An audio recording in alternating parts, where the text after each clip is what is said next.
அன்பு சகோதரர்களே, சகோதரிகளே, நீங்கள் கடன் தொல்லைகளினாலே அவதிப்படுகிறவர்களா? போராடி கொண்டிருக்கிறவர்களா? ஒவ்வொரு நாளும் கடன் தொல்லையினாலே நான் என்ன செய்வேன் என்று சொல்லி தவித்து கொண்டிருக்கிறவர்களா? கலங்காதீர்கள், பயப்படாதீர்கள். உங்களுடைய பிரச்சனைகளை தீர்க்க, உங்களுடைய கடன் தொல்லைகளை மாற்ற, உங்கள் கடன் தொல்லையிலிருந்து ஒரு பரிபூர்ணமான தீர்வை தர கர்த்தராகிய இயேசு கிறிஸ்துவை நோக்கி பாருங்கள்.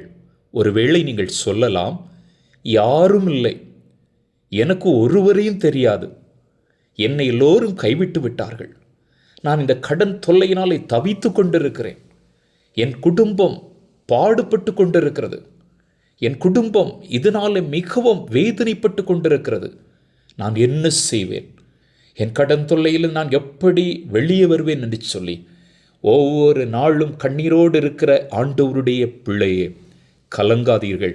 உங்களுக்கு ஒரு வழியை ஆண்டவர் திறப்பார்.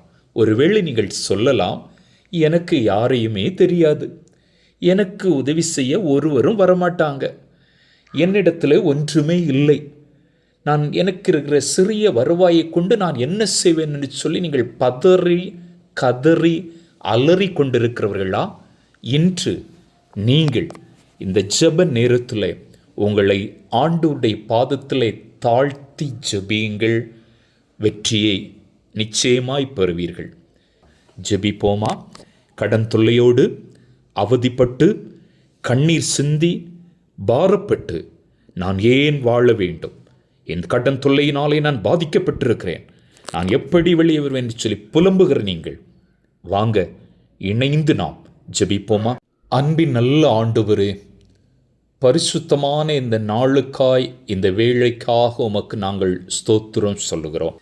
கடன் தொல்லையோடு அவதிப்பட்டு கண்ணீர் விட்டு நொறுங்கி போய் மனவேதனையோடு, மன குழப்பத்தோடு, மன சஞ்சலத்தோடு, மன பாரத்தோடு இந்த நேரத்திலும் இந்த ஜெபத்தில் இணைந்திருக்கிற உம்முடைய பிள்ளைக்காக உம்முடைய பாதத்திலே நான் வருகிறேன் அப்பா. நான் என்ன செய்வேன்? என்னுடைய வாழ்க்கை குறுகிற்று, என் வாழ்க்கை நொறுங்கிற்று, என் வருமானம் நின்றுவிட்டது, என் கடன் தொல்லை பெருகிவிட்டது, நான் என்ன செய்வேன் என்று சொல்லி கலங்குகிற உம்முடைய பிள்ளையே, என் நீர் இந்த நாளிலே கண்ணோக்கி பாருமையா.